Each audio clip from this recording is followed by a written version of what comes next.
Bismillahirrahmanirrahim.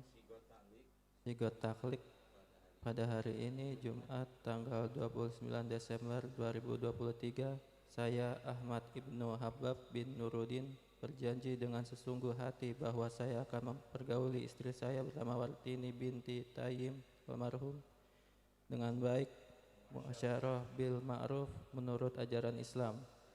Pada istri saya tersebut saya menyatakan sigot taklik sebagai berikut. Apabila saya meninggalkan istri saya selama 2 tahun berturut-turut.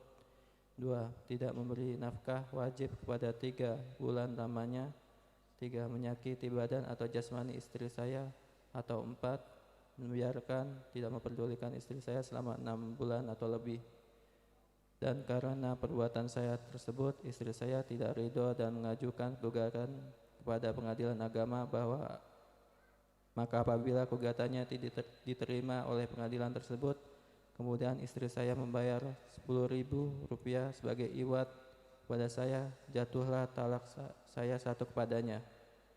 Kepada pengadilan agama saya memberikan kuasa untuk menerima uang iwat tersebut dan menyerahkannya kepada Badan Amil Zakat Nasional untuk keperluan ibadah sosial. Kuningan, 29 Desember 2023. Suami Ahmad Ibnu Habab.